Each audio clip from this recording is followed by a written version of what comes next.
The community garden on Sycamore Street had taken Naomi Richardson 10 years to build, and today was supposed to be perfect.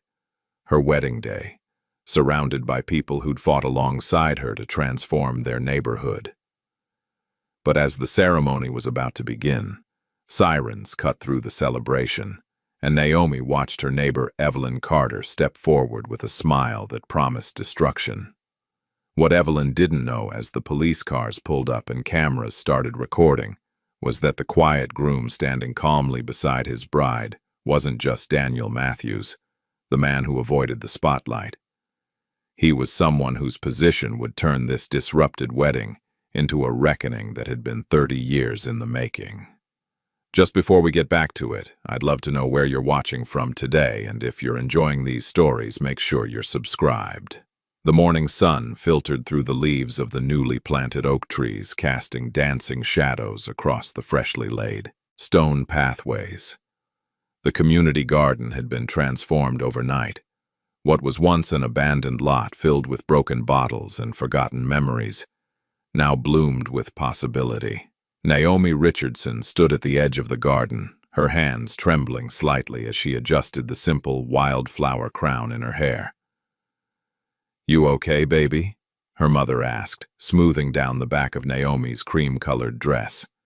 It wasn't designer, wasn't expensive.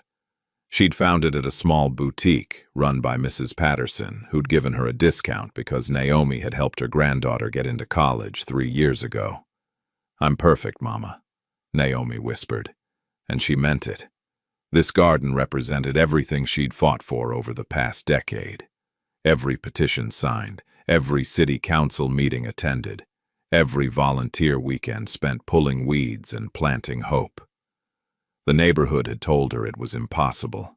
The city had told her to wait. But she'd pushed, and Daniel had quietly helped make it happen. Daniel, her soon-to-be husband, the man who somehow managed to be everywhere and nowhere at once. Across the garden, Daniel Matthews stood in a simple gray suit, the kind you could buy off the rack at any department store. His best friend Marcus was adjusting his tie, laughing about something, but Daniel seemed distant. Not nervous exactly. More like he was bracing himself. "You sure you don't want to at least tell people what you do?" Marcus asked for the 3rd time that morning. "I mean, it's your wedding day, man. You've earned the right to celebrate everything you've accomplished." Daniel shook his head firmly. "Today is about Naomi, about this community, about what we built together. The rest doesn't matter." "But it does matter," Marcus insisted. "You've been dodging the spotlight for 2 years now. At some point, people are going to find out that you're—" "Not today," Daniel interrupted gently but firmly. "Please, just let me have today." Marcus sighed but nodded. He'd known Daniel since they were kids growing up 3 blocks from here, back when this lot was where they'd play basketball until the streetlights came on. He knew Daniel carried something heavy, something that made him wake up at 5 in the morning and work until midnight. But he also knew better than to push. The garden began to fill with guests. They arrived in clusters, families who'd known Naomi since she was a little girl running through these same streets. Teachers from the elementary school where she'd started her first after-school program. Shop owners from the revitalized downtown area.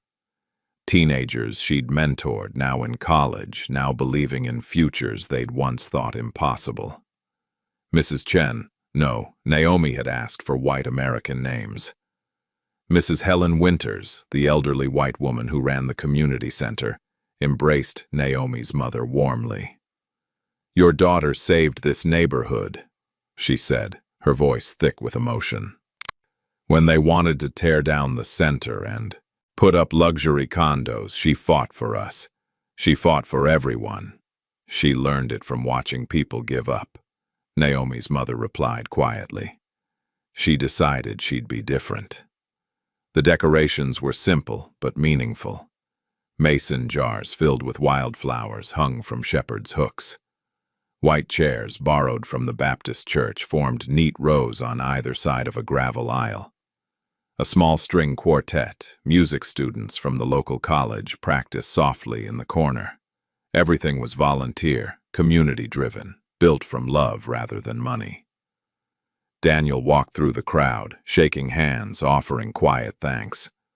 A stocky black man in his 50s grabbed Danielle's hand and held it firmly. "Mr. Matthews," the man said, his voice low. "I don't know if you remember me. James Lawson. You helped my brother last year when he was about to lose his business because of that rezoning issue." Daniel's expression softened. "Of course I remember James. How's he doing?" "Thriving because of what you did. Because you made those calls, pushed the right people." James paused, glancing around to make sure no one was listening too closely. "A lot of people in this city owe you more than they know." Before Daniel could respond, a woman's voice cut through the gentle murmur of conversation. "Excuse me, excuse me." The principal of Northside Elementary, a black woman named Dr. Andrea Foster, approached with a wide smile. She pulled Naomi into a hug before turning to Daniel. "Your husband has done more for this city than you know," she told Naomi, her eyes twinkling with something knowing. "The new education funding, the after-school programs that actually got approved this year, the policy changes that protected our teachers. He was behind all of it." Naomi laughed, squeezing Daniel's hand. "You're going to make him blush. He hates being the center of attention." "Some people lead from the front," Dr. Foster said, looking directly at Daniel. "Others lead from where they're needed most. Both matter." Daniel nodded politely, but Naomi could feel the tension in his shoulders. She'd learned to read him over the past 3 years, the way he deflected praise, the way he changed subjects when people asked too many questions about his work. She'd assumed he was just humble, maybe working some mid-level government job he found boring. She'd never pushed because she understood boundaries, respected privacy. But watching him now, seeing the way certain people looked at him with a deference that went beyond friendship, she wondered what exactly she didn't know. Across the street, on the second floor of a well-maintained brick townhouse, Evelyn Carter stood at her window, with her arms crossed tightly across her chest. She'd been watching the preparations since 6 that morning. The noise had woken her. The laughter, the music, the sound of people who didn't understand that this was a quiet neighborhood. She'd lived here for 32 years. She'd watched the Sussex neighborhood change, watched property values fluctuate, watched new people move in who didn't understand how things were supposed to be. This garden had been perfectly fine as an empty lot, peaceful, undisturbed. Then that woman, that Naomi person, had started her crusade, rallying people, demanding change, acting like she owned the place. Evelyn took a sip of her coffee, her jaw tight. The wedding was the final insult. All these people, taking over the entire block, parking wherever they wanted, playing music, laughing too loudly. She'd filed complaints with the city 3 times in the past month. Each time she'd been told the event was permitted, approved, completely legal. But legal didn't make it right. She watched Daniel move through the crowd, noting how people gravitated toward him, how they spoke to him, with unusual respect for a groom at his own wedding. Something about him bothered her. Too composed, too confident, like he thought he belonged here, like he owned the neighborhood. Her small terrier, Precious, yapped at her feet. Evelyn scooped up the dog and headed for the door. If the city wouldn't listen to her complaints, maybe her presence would remind these people that not everyone appreciated their celebration. She descended the stairs of her townhouse and stepped onto the sidewalk, Precious tucked under one arm. She made a show of struggling with the leash, walking slowly past the garden entrance where several guests were greeting each other. "Quite the crowd," she announced to no one in particular, her voice carrying. I certainly hope someone checked the permit capacity limits. Fire codes exist for a reason. A young black woman, one of Naomi's former students, smiled politely. We're well under the limit, ma'am. Would you like to see the documentation? I'm sure you have papers, Evelyn replied coolly. Anyone can print papers. What concerns me is the disruption to the neighborhood. Some of us have lived here for decades. We value peace and quiet. It's 2 in the afternoon on a Saturday, another guest pointed out gently, an older black gentleman in a nice suit, and the ceremony will be over by 5. Evelyn's lips pressed into a thin line. It's not about the time. It's about respect for the community, for the people who've been here, who've maintained standards.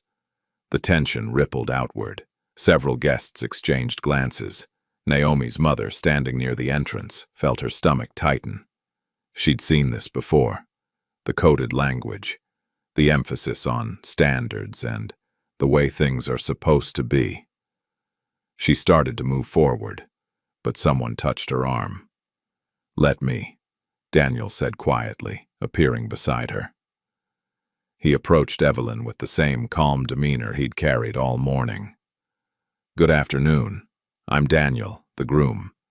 I want to thank you for sharing your concerns. We've made sure everything is properly permitted, and we'll be mindful of noise levels. Is there anything specific we can help address?" Evelyn looked him up and down, her expression unreadable. "You're the one marrying Naomi Richardson." "I am." "Then you should know that your bride has been causing trouble in this neighborhood for years. Always organizing, always demanding changes, never satisfied with the way things are." Daniel's expression didn't change, but something flickered in his eyes. "I think we have different definitions of trouble. Naomi has worked to make this neighborhood better for everyone who lives here." "Better according to whom?" Evelyn challenged. "Some of us liked it the way it was." Before Daniel could respond, Naomi appeared at his side, slipping her hand into his. "Is everything all right?" "Everything's fine," Daniel assured her, his voice soft. "Mrs. Carter was just expressing some concerns about the noise level. We're going to make sure we respect the neighborhood." Evelyn opened her mouth to say more, but something in Daniel's steady gaze made her hesitate.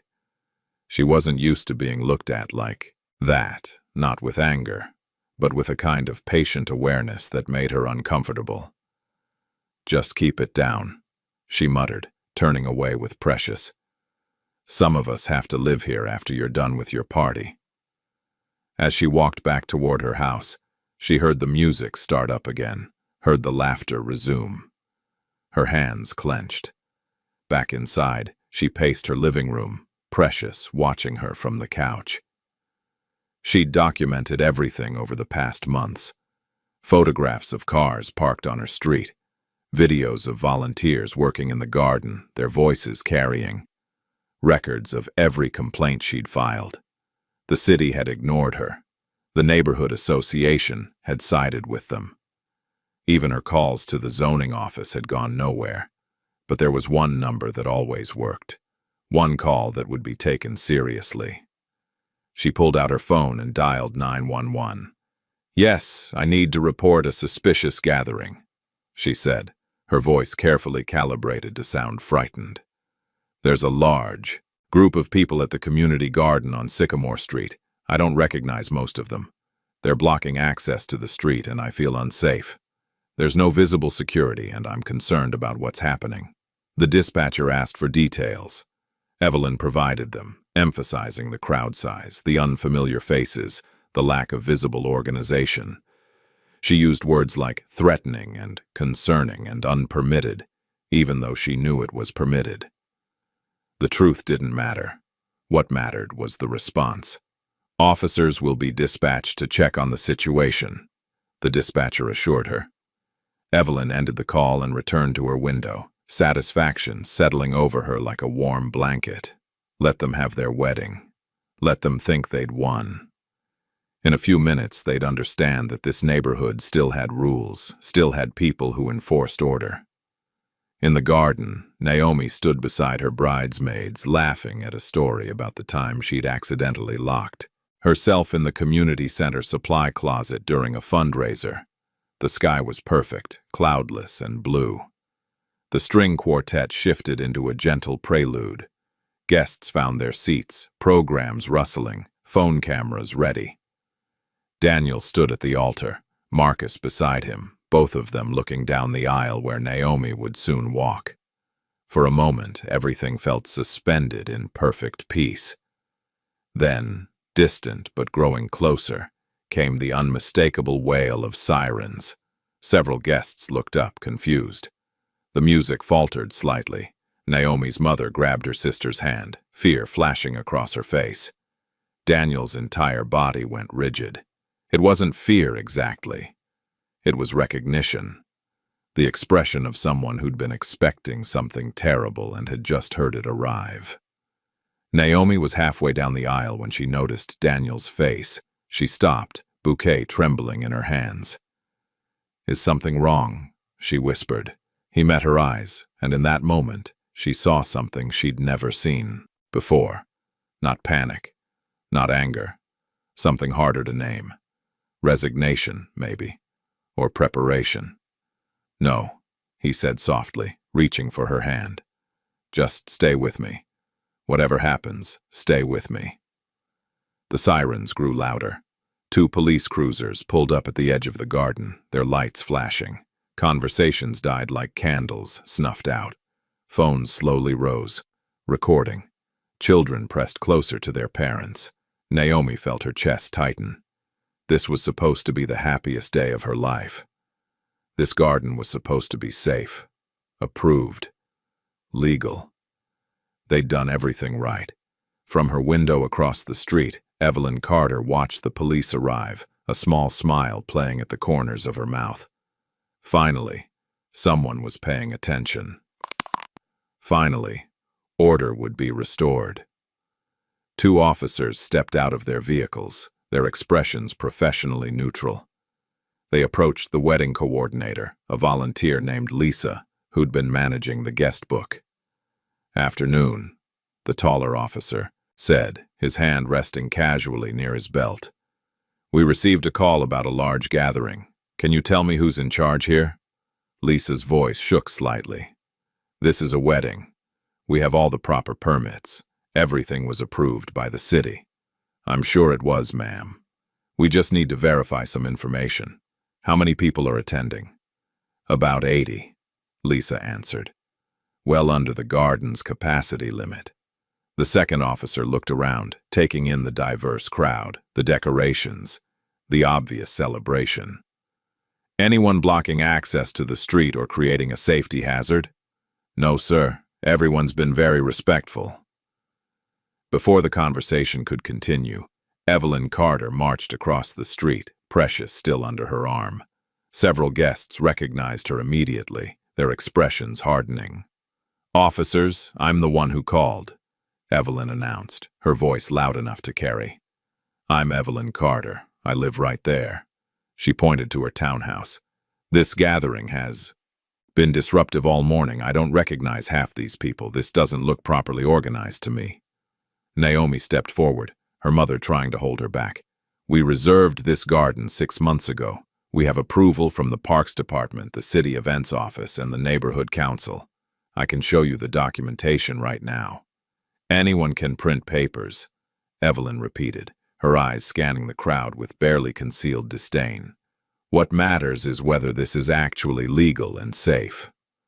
"Ma'am," the first officer said to Evelyn, his tone measured, "if they have the proper permits, there's nothing we can—" "Look at this," Evelyn interrupted, gesturing wildly. "This isn't a wedding. This is a takeover. They've taken over the whole block. Where's the security? Where's the crowd control? How do we know everyone here is supposed to be here?" The word landed like a stone in still water. Takeover. The crowd shifted, murmurs spreading. Naomi's hands shook so badly, her bouquet trembled. She'd heard this language before. The thinly veiled implications. The suggestion that their presence, their joy, Their very existence in this space was somehow illegitimate. The first officer's radio crackled. He stepped away to respond, speaking in low tones. When he returned, his demeanor had shifted subtly. More backup was coming. What had started as a routine permit check was escalating. Daniel finally moved. He didn't rush, didn't raise his voice. He simply walked forward with that same unsettling calm, positioning himself between Naomi and the officers. "This wedding is lawful," he said quietly, his voice carrying more weight than volume. "We have every right to be here, and we're not going anywhere." Evelyn turned on him, her composure cracking. "Oh, so you're the one running this circus?" "Of course. Figures. You think you can just do whatever you want in this neighborhood, don't you? You think the rules don't apply to you?" 2 more police cruisers arrived, lights flashing. The atmosphere shifted from celebration to something darker, more precarious. Guests pulled out phones, recording everything. Children asked their parents what was happening. Naomi's mother began to cry quietly. One of the newly arrived officers, a younger white man with a nameplate reading Jensen, approached Daniel directly. "Sir, I'm going to need to see some identification. Just standard procedure given the size of the gathering." The request hung in the air. Standard procedure, in front of 80 witnesses, cameras recording. Music stopped. Sacred moment shattered. Naomi looked at Daniel, tears streaming down her face. This was supposed to be their day, their beginning. Now it was turning into another story of interrupted joy, of celebration deemed suspicious, of happiness requiring permission. Daniel reached slowly into his jacket pocket and removed his wallet. He extracted his driver's license with deliberate care and handed it to Officer Jensen. Jensen glanced at it casually, then his eyes widened slightly. He looked at the license again, more carefully this time. His posture changed. He glanced at Daniel, then back at the license, then at Daniel again. "One moment, sir," Jensen said, his voice suddenly different, more careful. He stepped away, radio in hand, speaking in tones too low for anyone else to hear. Evelyn watched, her confidence growing. Finally they'd see. Finally these people would understand they couldn't just take over whenever they wanted. She crossed her arms, waiting for the inevitable request to disperse, to reschedule, to follow proper channels. Officer Jensen returned to his partner, showing him the license. Both men's expressions changed. They looked at Daniel with something that wasn't quite recognition, but was definitely awareness. The older officer cleared his throat. "Mr. Matthews, we're going to need a few more minutes to sort this out. Please remain available." From across the street, an unmarked black city vehicle pulled up. A man in a dark suit stepped out, scanning the scene before walking directly toward the cluster of officers. He spoke briefly with them, his voice too quiet to hear. Then he looked at Daniel. His posture straightened immediately. Naomi felt the shift before she understood it. The way the officer's body language changed. The way conversations stopped. The way attention focused entirely on Daniel, but with a new quality. Not authority over him. Something else. Evelyn sensed it too, though she misread it entirely. "Good," she said loudly. "Finally, someone important is here. I want these people removed. I want this neighborhood returned to normal." The man in the suit ignored her completely. He walked directly to Daniel, his voice low and apologetic. "Sir, we didn't realize you'd be here. Your presence wasn't on today's schedule. If we'd known..." Naomi grabbed Daniel's arm. "What is going on? Why are they talking to you like that?" Daniel turned to her, and in his eyes she saw apology, love, and something she couldn't quite name. "Because I didn't want today to be about my job," he said softly. Around them, guests were filming, sensing something significant unfolding. The energy had shifted from fear to anticipation, from humiliation to something else entirely. Evelyn stepped closer, trying to hear the conversation. She caught fragments. "Mr. Mayor, and protocol, and your office." She laughed. It came out sharp, almost hysterical. "That's not funny. Don't play games with me. If he were the mayor, I would know. I've lived here for 32 years. I would know." Officer Jensen turned to her, his expression carefully neutral. "Yes, ma'am, you would. And now you do." The garden went silent. Naomi stared at Daniel, her mind racing. The quiet phone calls he took at odd hours, the way he deflected questions about work, the unusual respect people showed him. The policy changes Dr. Foster had mentioned, the housing reforms, the education funding. "Daniel," she whispered, "please tell me this is some kind of mistake." He took both her hands in his eyes never leaving hers. "I wanted to tell you after the wedding. I wanted today to be about us, about what we built together in this community. I wanted it to be personal, not political." He paused, his voice dropping even lower. "But yes, I'm the mayor." The silence that followed Officer Jensen's words felt like it could swallow the world whole. Naomi stood frozen, her hands still clasped in Daniel's, trying to process what she'd just heard. Around them, the garden had transformed from a celebration into something else entirely, a stage where power dynamics were being rewritten in real time. "The mayor," Naomi repeated slowly, testing the words. "You're the mayor of this city." Daniel nodded, his expression pained. "I wanted to tell you. I was going to tell you tonight after everything was over. I just wanted one day where we could be Daniel and Naomi, not the mayor and his wife."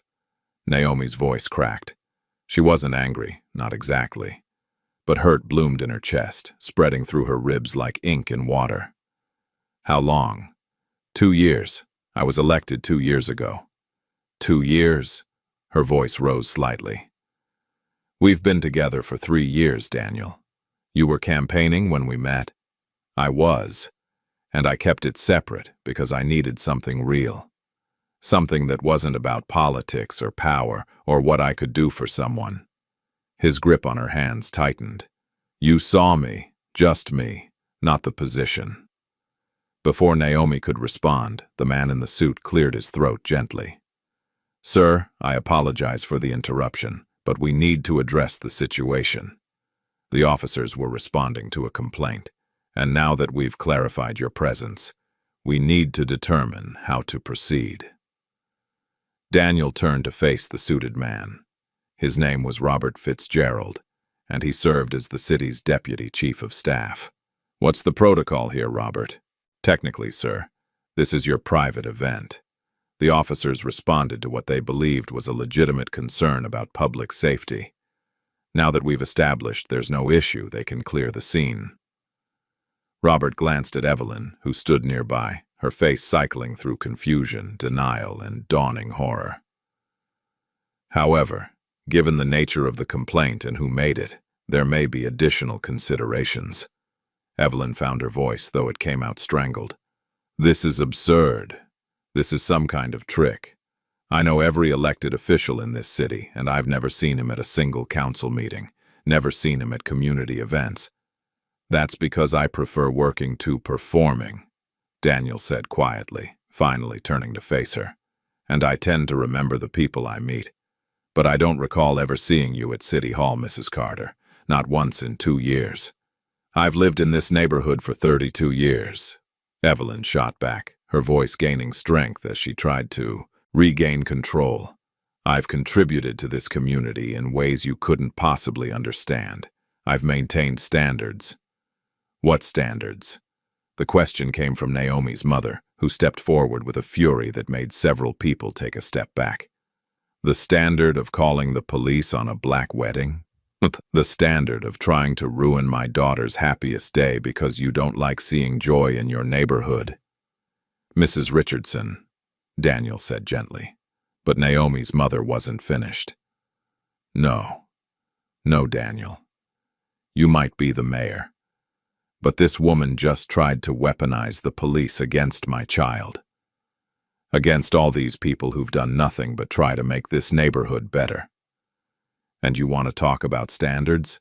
She turned back to Evelyn. I know women like you. I've dealt with women like you my entire life. You hide behind words like concern and safety and standards, but what you really mean is you don't want us here. The crowd murmured in agreement. Phones continued recording. This moment was being captured from a dozen angles, uploaded in real time to social media platforms where it would be viewed, shared, and debated by thousands before the sun set. Officer Jensen shifted uncomfortably. Sir, what would you like us to do? We can remove Mrs. Carter from the area if she's disrupting your event. Daniel's response surprised everyone. No, not yet.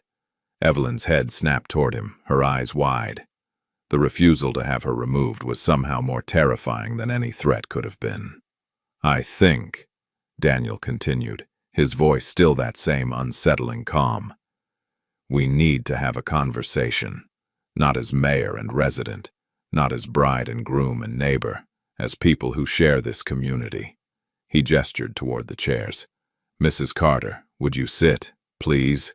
I'm not sitting anywhere. Evelyn spat. You can't force me to. I'm not forcing anything. I'm asking. Daniel's eyes held hers. Because I think today isn't just about what you called. I think it's about what you've been doing. The words hung in the air like a noose. Evelyn's face paled. Robert pulled out a tablet, his fingers moving quickly across the screen. He leaned toward Daniel, speaking quietly enough that only those closest could hear. Sir, I ran her name through the system, like you asked. There are multiple complaints filed against her. Housing disputes, harassment claims, zoning intimidation. Most were settled quietly or sealed by court order. Daniel's expression didn't change, but something flickered in his eyes. Recognition, confirmation of something he'd suspected. Naomi heard enough to understand that this moment had just expanded far beyond their wedding. She looked at Daniel, really looked at him, and saw not the man she'd fallen in love with in a coffee shop 3 years ago, but someone else. Someone who carried the weight of an entire city on his shoulders, who'd been fighting battles she didn't even know existed. How many complaints? Daniel asked Robert. 17 over the past 10 years. But sir, there's something else. Robert's voice dropped even lower. Several of the complainants are here, at your wedding. Daniel's head turned sharply. What? The elderly gentleman who spoke to you earlier, James Lawson. His name appears in connection with a property dispute involving Mrs. Carter from 2019, and there are at least 3 others in attendance whose names flag similar issues. Before Daniel could respond, the elderly black man, James Lawson, stepped forward hesitantly. His hands trembled as he approached Daniel, his eyes darting nervously toward Evelyn. Mr. Mayor, James said, his voice shaking. I didn't want to say anything on your wedding day, but since it's coming out anyway. That woman threatened my family 6 years ago. My father owned a small house 2 blocks from here, paid it off over 30 years. Then suddenly, out of nowhere, the city claimed there were code violations. Structural issues, health hazards. None of it was true, but the inspections kept coming. The fines piled up. My father was 78 years old, and the stress. His voice broke. He had a stroke. Died 3 weeks later. We had to sell the house to pay the medical bills and the city fines. The garden went deathly quiet. And I saw her, James continued, pointing at Evelyn with a shaking finger. I saw her at City Hall, talking to the inspectors, smiling, like it was all some kind of game. Evelyn's face flushed red. That's a lie. I don't even know this man. He's making this up for attention, or for money, or... I'm not making anything up. James's voice grew stronger. And I'm not the only one. Another woman stepped forward, a middle-aged black woman named Patricia Simmons. Naomi recognized her. She worked at the community center, had helped with the garden fundraising. "She did the same thing to my sister," Patricia said. "Claimed there were rats coming from our property. Called animal control, the health department, everyone she could think of. My sister had just opened a small catering business from her home. The constant inspections and complaints destroyed her reputation before she even got started. She lost everything and had to move out of state." More voices joined. A young black couple talked about sudden parking enforcement that only seemed to target their street. An elderly white woman mentioned how Evelyn had tried to block a wheelchair ramp installation, claiming it would change the character of the block. A Latino family. No, wait. Naomi had asked for white American names. A white family with young children described how Evelyn had filed noise complaints every single weekend for months until they finally gave up and moved away. The stories poured out, each one painting a picture of systematic harassment, of someone who'd weaponized city bureaucracy against anyone she deemed undesirable. Daniel listened to all of it, his expression unreadable. When the testimonies finally slowed, he turned to Robert. "I need you to pull every sealed complaint, every settled dispute, every closed case involving Evelyn Carter for the past 20 years. I want to know who signed off on these inspections, who authorized these enforcement actions, and who benefited from the properties that changed hands." "Sir," Robert said carefully, "that's going to require authorization from multiple departments. It's going to raise questions about why you're personally investigating." "I don't care about the questions. These are my constituents. They're telling me they've been systematically targeted, and I have a responsibility to find out if city resources were used to facilitate harassment." Daniel's voice remained calm, but there was steel underneath now. "And Robert, I want it done today." Evelyn finally found her voice again, though it came out thin and desperate. "You can't do this.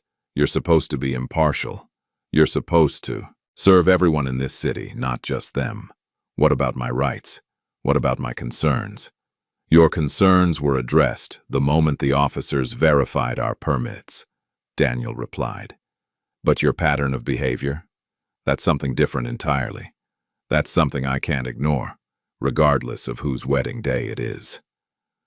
Naomi watched this unfold with a mixture of pride and grief. Pride, because Daniel was standing up for people who'd been silenced for years. Grief, because she understood now that their relationship had been built on an incomplete truth.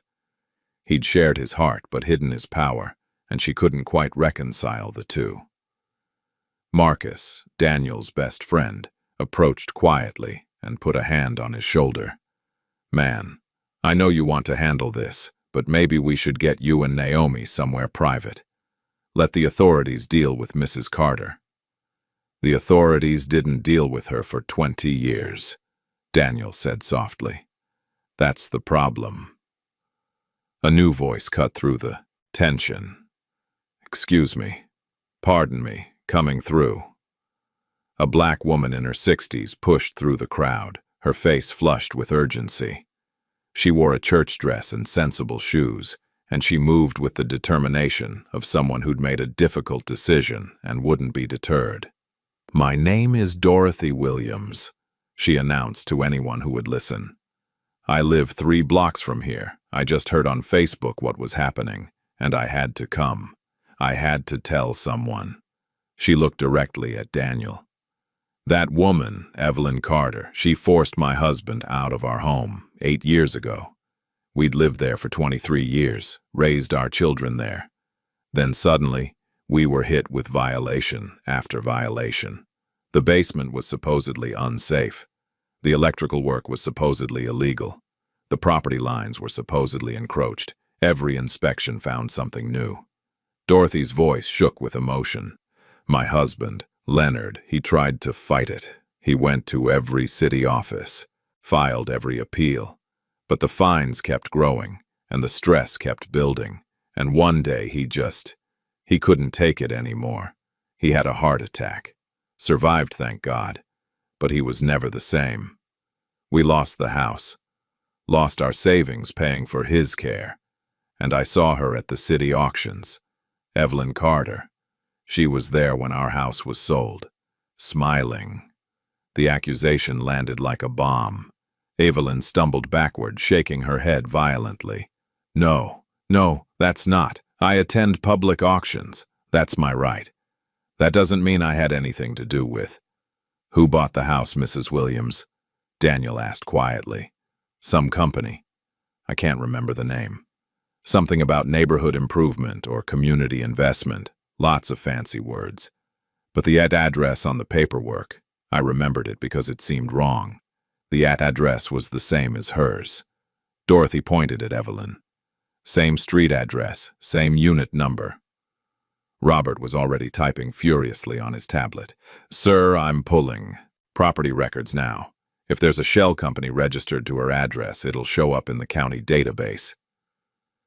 The wedding guests had formed a semicircle now, surrounding this impromptu investigation. What should have been a celebration had transformed into something else, a reckoning. The string quartet sat motionless, instruments forgotten. Children sensed the adult tension and clung to their parents. Phones captured everything. Naomi finally found her voice. Daniel, we need to stop. We need to continue the wedding or postpone it. We can't. This isn't what today was supposed to be. He turned to her and she saw the conflict in his eyes.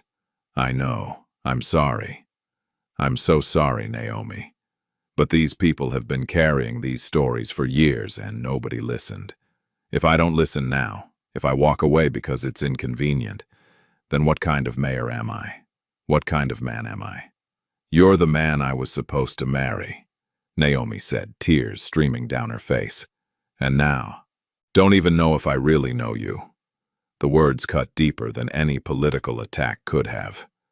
Daniel reached for her, but she stepped back, wrapping her arms around herself. Don't right now. I need to think. I need to process this. She looked around at the ruined wedding, the guests standing in awkward clusters, the police officers watching everything with wary eyes. I need everyone to just stop for a minute and let me breathe. Her mother immediately moved to her side, pulling Naomi into an embrace. Other bridesmaids formed a protective circle. Marcus gestured for people to give them space. Robert cleared his throat. Sir, I have preliminary information. There are 3 LLCs registered to Mrs. Carter's address. Sycamore Neighborhood Coalition, Heritage Property Management, and Community Standards Initiative. All 3 have been involved in property purchases in this zip code over the past decade. How many properties? Daniel asked. 17 so far, and I'm still searching. The number echoed what they'd heard earlier. 17 complaints. 17 properties. Evelyn was no longer trying to maintain her composure. This is harassment. This is illegal. You're using your position to target me because I dared to call the police on your precious wedding. I want a lawyer. I'm not saying another word without a lawyer present. That's your right, Daniel agreed. Officer Jensen, can you please contact legal counsel for Mrs. Carter? And I think it's time we move this conversation somewhere more appropriate than my wedding reception. Wait, a new voice called out. A white man in his 40s pushed forward, his face flushed with a mixture of shame and determination. Wait, I need to say something. And you are? Robert asked. Thomas Green. I worked for the city zoning office until 3 years ago. I was an inspector. He couldn't meet anyone's eyes. I was the one who signed off on some of those violations. The ones for the properties. Around here. The admission sent shockwaves through the crowd. Daniel's expression hardened. You're saying you falsified inspection reports. Not falsified exactly. More like, I was encouraged to be thorough, very thorough, only for certain properties. I was told it was about maintaining neighborhood standards, about protecting property values. I was young, wanted to advance, and my supervisor said this was important city business. Thomas finally looked up, his eyes finding Evelyn. She wasn't my supervisor, but she was always around when these properties were flagged, always there at the follow-up meetings. And I noticed that the properties always seemed to end up in the hands of her companies after the owners couldn't afford the repairs or the fines. "Why are you telling us this now?" Daniel asked. "Because I quit when I figured out what was really happening, and I've been carrying this guilt for 3 years. When I saw the posts online about the police being called to your wedding, about Mrs. Carter being involved, I knew I couldn't stay silent anymore." Thomas turned to the crowd, to James and Dorothy and Patricia and all the others. "I'm sorry. I'm so sorry for what I helped do to you." Evelyn's face had gone from red to white. She swayed slightly, as if the ground beneath her had turned to water. "You're lying. You're all lying. This is a conspiracy. You've all gotten together to..." "To what?"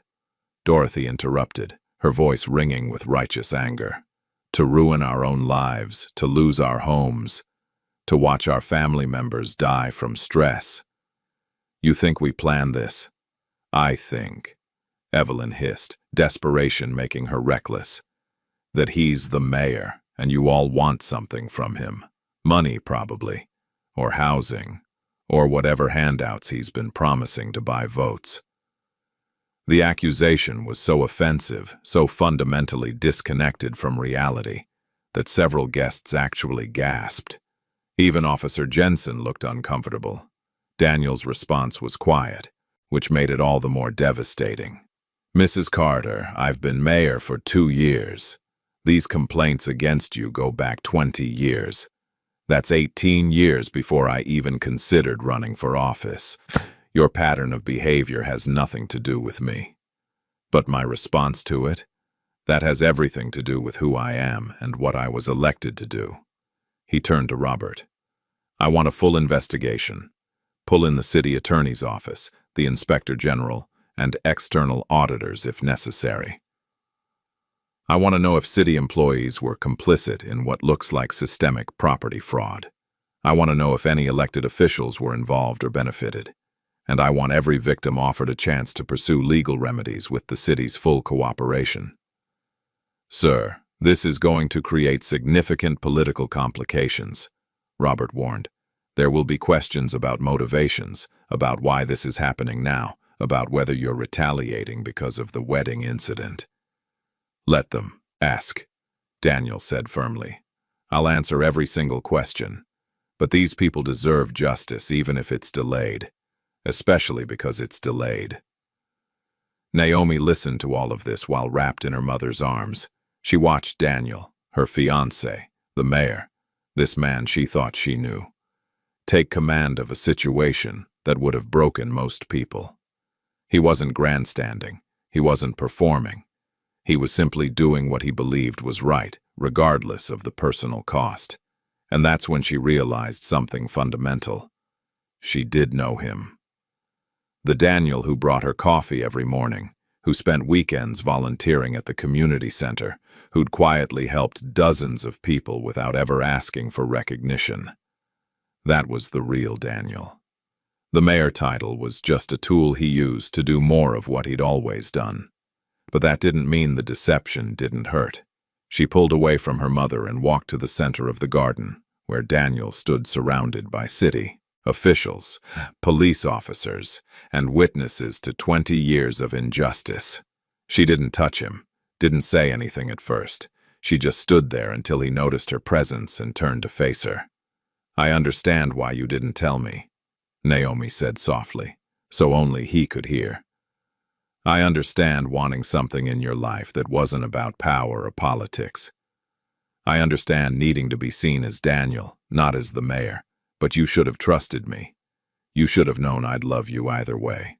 "I do know that," Daniel replied, his voice breaking slightly. "Now, but when we met, I was so new to this job, so overwhelmed by the responsibility. And you were this incredible woman who saw me as just a guy volunteering at a community center. I didn't want to lose that. I didn't want you to look at me differently. I do look at you differently now, Naomi admitted. But maybe that's not entirely bad. Maybe I needed to see all of you to really understand who I was marrying. She took a deep breath, looking around at the chaos that had consumed their wedding day. The overturned chairs, the forgotten decorations, the guests who'd come for a celebration and stayed for a revelation. "We're not getting married today," she said finally. "Not like this. Not with all of this hanging over us. We need time. I need time." Daniel nodded, pain clear in his eyes. "I understand. But," Naomi continued, reaching out to take his hand, "we're not done. This isn't me leaving. This is me asking for honesty. Real honesty. About your work, about the risks, about what it means to be married to the mayor of this city. Because I love you, Daniel. But I need to love all of you, not just the parts you thought were safe to show me." "You'll have it," Daniel promised. "All of it. No more secrets." Around them, the investigation was already beginning. Robert had called in additional city officials. Officer Jensen was taking formal statements. Thomas Green was being escorted to provide a full deposition. Other victims were coming forward, emboldened by Dorothy and James's courage. And Evelyn Carter, who had woken up that morning believing she would reassert control over her neighborhood, now sat on the ground near her townhouse, her face in her hands, as the full weight of her actions finally came crashing down around her. The wedding wasn't happening today. But something else was, something that had been waiting 20 years to be born. A reckoning, a revelation, a reclamation of dignity for those who'd been systematically erased. Dr. Andrea Foster approached Daniel and Naomi, her expression serious. "I know this isn't the wedding day you wanted, but I want you to know that what's happening here matters. Those of us in this community, we've watched people disappear. We've seen families pushed out. We never had the words for it, never had the proof. But now we do. Because of you. Because of Mrs. Carter's own actions," Daniel corrected gently. "All I did was refuse to look away." "That's more than most people in power do," Dr. Foster replied. "And it's why this city needs you as mayor, even if it complicates your personal life." Marcus pulled Daniel aside briefly. "Man, I hate to bring this up right now, but you know this is going to explode. Social media is already going crazy. The police being called to the mayor's wedding, a 20-year fraud scheme exposed, city employees confessing to corruption. This is national news by tomorrow morning." "I know," Daniel said quietly. "That's why I need to get ahead of it. I need to make a statement, take questions, be completely transparent about what we've discovered and what we're doing about it." "Tonight? You're going to hold a press conference tonight. Unless you think I should wait and let the narrative get away from us first." Marcus shook his head in reluctant admiration. "You really don't turn it off, do you? Even on your wedding day. Especially on my wedding day," Daniel replied. "Because if I can't stand up for what's right when it's personally inconvenient, then I have no business leading this city." As the sun began to set over the community garden, casting long shadows across the trampled grass and forgotten decorations, the wedding guests began to disperse. Some left quietly, overwhelmed by what they'd witnessed. Others stayed, offering testimony, sharing stories, becoming part of something larger than a celebration. Naomi stood at the edge of the garden, watching Daniel coordinate with city officials, comfort victims, and methodically build a case for justice. Her mother stood beside her, silent for once. "Are you going to marry him?" her mother finally asked.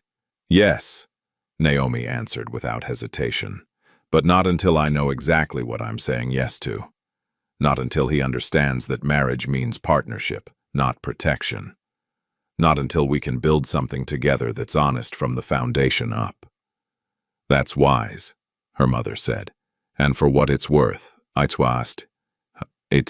think he's a good man. A complicated man, but a good one." "He is," Naomi agreed. But good isn't enough.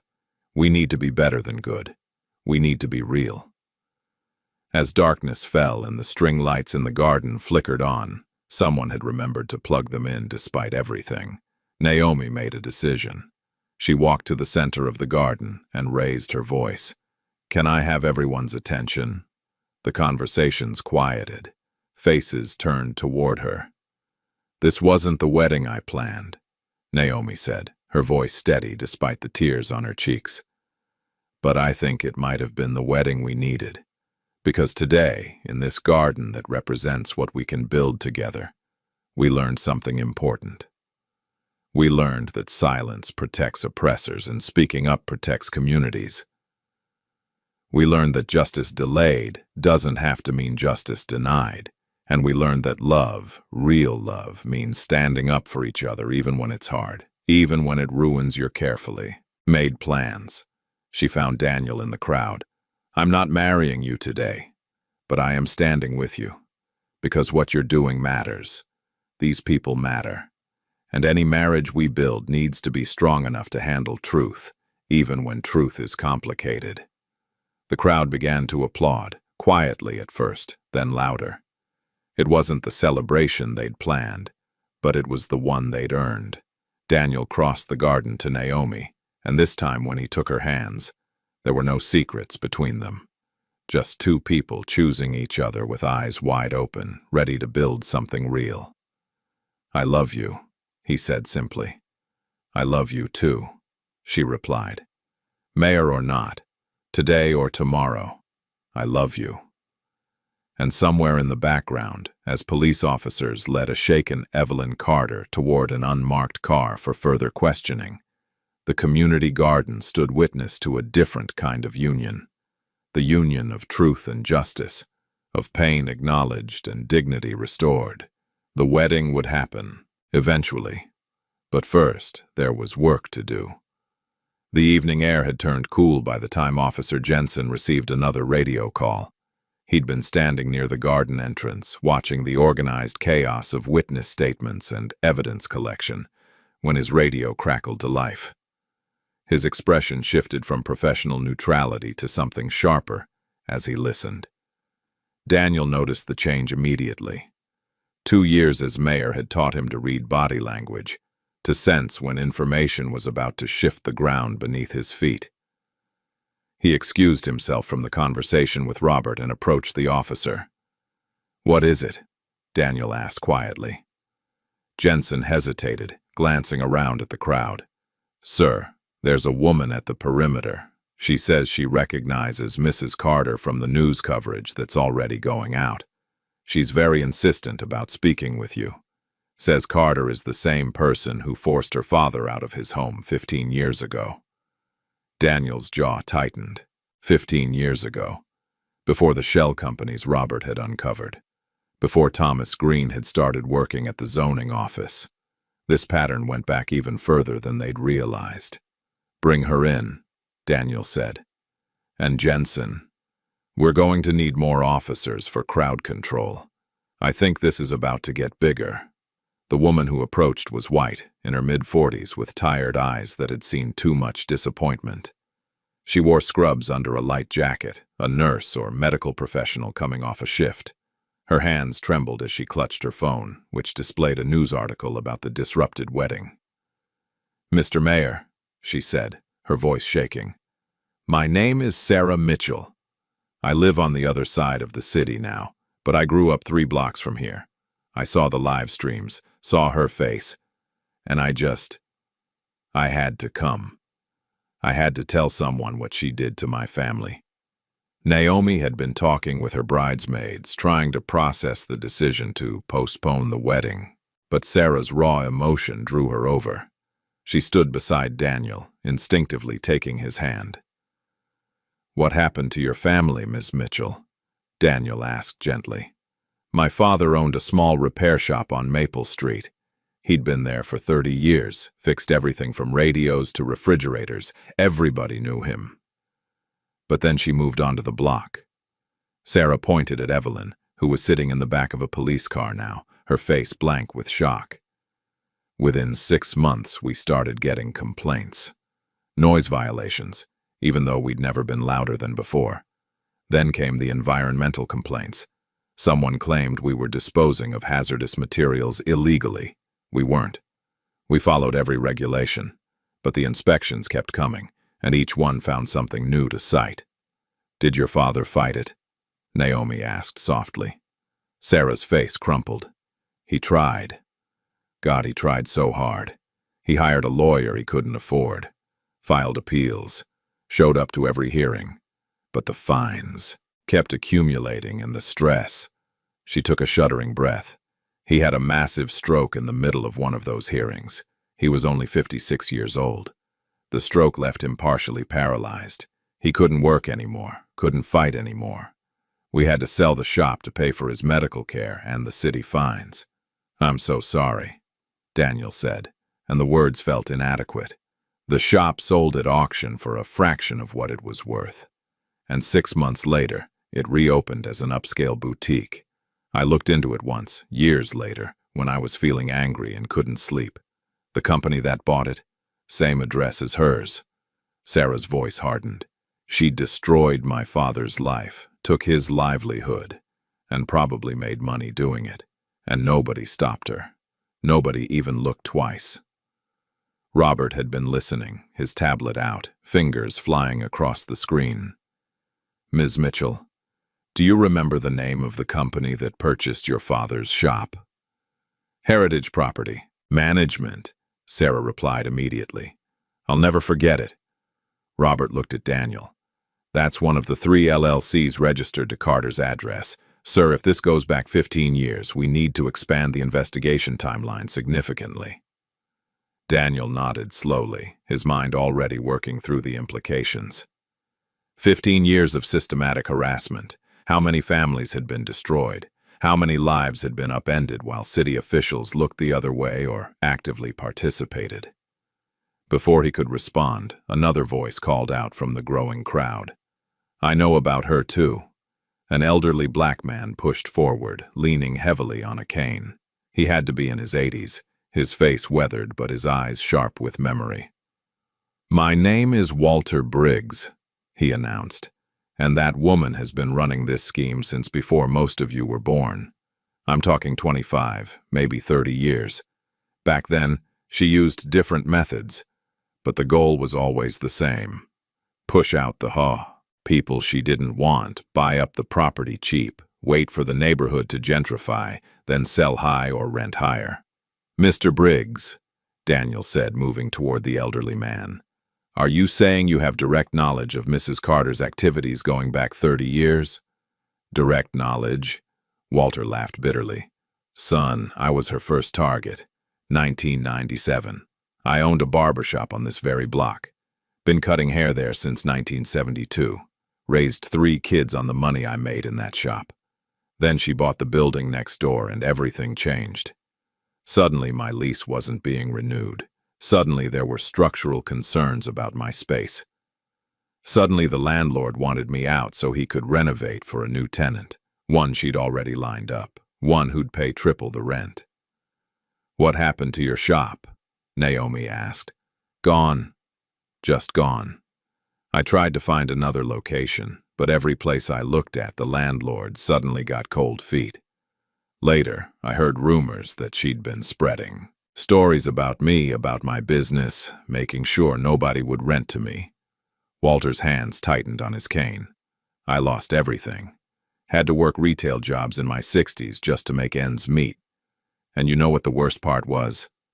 Nobody cared. Nobody thought what happened to an old black barber in a changing neighborhood mattered enough to investigate. The crowd had swelled now. News vans were arriving, their satellite dishes extending toward the sky. Reporters were setting up cameras at the perimeter that police had established. Social media had turned the disrupted wedding into a viral moment, and people were coming from across the city to share their stories, or simply bear witness. Daniel's phone buzzed constantly. City council members, advisors, donors, all demanding to know what was happening. He ignored them all. This moment was too important to be managed by political handlers. Robert pulled Daniel aside, his expression grave. "Sir, we need to move this to City Hall or the police station. The media presence is growing and we can't conduct a proper investigation in the middle of a wedding venue." "No," Daniel said firmly. "These people came here to celebrate. They're staying to testify. We're not moving them to some sterile government building where they'll feel like they're the ones being investigated. We do this here or we don't do it at all." "But, sir—" "That's final, Robert." Naomi watched this exchange, seeing yet another layer of Daniel she hadn't fully understood. He wasn't just refusing to move for logistical convenience. He was making a statement about whose comfort mattered, whose space was legitimate, whose stories deserved to be heard on their own terms. As more victims stepped forward to share their experiences, a clear pattern emerged. Evelyn Carter had been systematically targeting marginalized residents, elderly people, people of color, small business owners, anyone without the resources to fight back effectively. For at least 3 decades. She used a rotating cast of methods, weaponizing code enforcement, manipulating landlords, filing false complaints, spreading rumors, and exploiting every bureaucratic lever she could find. The shell companies were just the latest evolution of a scheme that had been running since the 1990s. Marcus pulled Daniel aside as the testimonies continued. "Man, you realize this is going to consume your entire administration, right? This isn't just about Evelyn Carter anymore. This is about systemic failures across multiple city departments over multiple decades. The city's legal liability alone could be astronomical." "I know," Daniel said quietly. "But what's the alternative? Pretend we didn't hear these stories? Quietly settle with a few victims and let the rest of the pattern stay buried?" "I'm not saying that. I'm saying you need to be prepared for the blowback. People in power don't like it when you start digging into how that power was abused. You're going to make enemies. I made enemies the day I decided to actually do this job instead of just hold this office," Daniel replied. "At least these will be enemies I've earned." While Daniel coordinated the expanding investigation, Naomi found herself drawn to the victims who'd come forward. She listened to their stories, held their hands, witnessed their pain. This was her life's work, community organizing, giving voice to the voiceless. But now it was entangled with her personal life in ways she'd never imagined. Dorothy Williams, the woman whose husband had suffered a heart attack, approached Naomi with tears in her eyes. "I need you to know something. When you were fighting to get this garden approved, when you were going to all those city meetings and dealing with all that bureaucracy, my husband and I would watch from our window. We'd given up on this neighborhood, given up on anything changing. But you didn't give up, and maybe that's why you ended up with a man who doesn't give up either." Naomi felt tears prick her own eyes. "I didn't know he was the mayor. I didn't know any of this. Does it matter? The man who showed up to volunteer at the community center every weekend, who helped kids with their homework, who fixed Mrs. Henderson's fence because she couldn't afford to hire anyone. That's the same man standing over there demanding justice for people he's never met. The title doesn't change the character." Maybe Dorothy was right. Maybe Naomi had been so focused on the deception that she'd lost sight of the fundamental truth. Daniel had always been this person. The power just gave him more tools to do what he'd always done. As night deepened, Robert approached Daniel with new information, his face pale. "Sir, we've identified the city official who's been protecting Carter. It's not just some mid-level employee, it's Councilman Richard Brennan. He's been on the council for 18 years, chairs the zoning committee, and we've found financial transfers between his campaign and Carter's shell companies going back over a decade." Daniel felt the ground shift beneath him. Richard Brennan was one of the most powerful figures in city government, a political institution who'd been there longer than Daniel had been alive. Going after him would mean declaring war on the old guard, on the network of influence that actually ran the city beneath the surface of elected offices. "Are you certain?" Daniel asked. "Certain enough to brief the district attorney.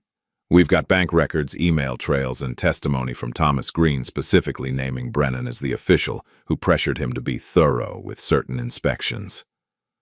Robert paused. Sir, if we move forward with this, if we publicly accuse a sitting councilman of corruption, there's no walking it back. Your political career could be over by morning. Or it could actually mean something. Daniel replied. Get me the district attorney on the phone, now. While Daniel made that call, Evelyn Carter finally broke. From her position in the police car, she began shouting, her voice carrying across the garden. You think you're so righteous. You think this makes you a hero. She was looking directly at Daniel, her face twisted with rage and desperation. I was protecting this neighborhood. I was maintaining property values, keeping out the elements that drag everything down. I did what everyone else was too cowardly to do. The garden went silent. Every phone, every camera captured her words. Those people, Evelyn continued, gesturing wildly at the crowd of victims. They were holding this neighborhood back. Their rundown shops, their loud families, their complete disregard for standards. Someone had to have the backbone to preserve what this place used to be. And what was that? Naomi called out, her voice cutting through the night air. What exactly did this place used to be that was so worth preserving? Evelyn's face flushed red. It used to be respectable. It used to be safe. It used to be white, Naomi finished. That's what you mean, isn't it? It used to be white and you couldn't stand watching it become diverse, become vibrant, become a place where people like me belonged. I didn't say that. Evelyn spat, but her eyes betrayed her. You didn't have to, Daniel said quietly, approaching the police car. Your actions said it for you. Every family you targeted, every business you destroyed, every life you upended. They all have something in common. They were people you deemed undesirable. People whose presence you thought decreased your property value and your comfort. You're twisting my words, Evelyn insisted. I'm not a racist. I just wanted to protect my investment, my home, my neighborhood. At the cost of everyone else's, Daniel replied. That's not protection. That's exploitation. That's systemic oppression using bureaucracy as a weapon. Officer Jensen received another radio call. This time his expression shifted from concern to shock. He approached Daniel immediately. Sir, we need to secure the area. There's been a threat called in. What kind of threat? Anonymous, claiming that if you continue this investigation, there will be consequences. The language was vague but clearly meant to intimidate. Jensen paused. Sir, we're taking this seriously. I need to move you and Ms. Richardson to a secure location. Daniel looked around at the crowd, at the victims still waiting to share their stories, at the cameras capturing everything. No. If we leave now, the message is that threats work. The message is that powerful people can silence justice with fear. Daniel, Naomi said, gripping his arm. Maybe we should listen to them. This is getting dangerous. It was always dangerous, Daniel replied. We just didn't know it yet. Marcus intervened, his voice urgent. Man, I know you want to be brave, but this isn't just about you anymore. These people are here because of you. If something happens, if someone gets hurt because you refuse to take a credible threat seriously. Daniel's phone buzzed. It was Robert calling from inside the city vehicle where he'd been coordinating with various agencies. Daniel answered, listened, and felt his blood run cold. What is it? Naomi asked, seeing his expression change. Someone just leaked a story to 3 major news outlets, Daniel said slowly. It claims that I orchestrated this entire investigation as retaliation for the police being called to my wedding. That I'm using my office to settle personal scores, that the victims are being coached and possibly paid to come forward. The counter-narrative had begun. Within minutes, the leaked story was spreading across social media, competing with the authentic testimonies for attention. The headlines were devastating. Mayor uses wedding disruption to launch vendetta.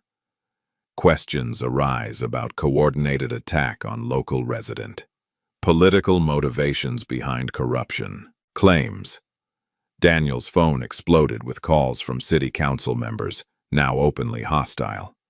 His chief of staff reported that 3 major donors had pulled their support. The city attorney's office was suddenly reviewing their options before committing to the investigation. Naomi watched the color drain from Daniel's face as he processed the speed and efficiency of the counterattack.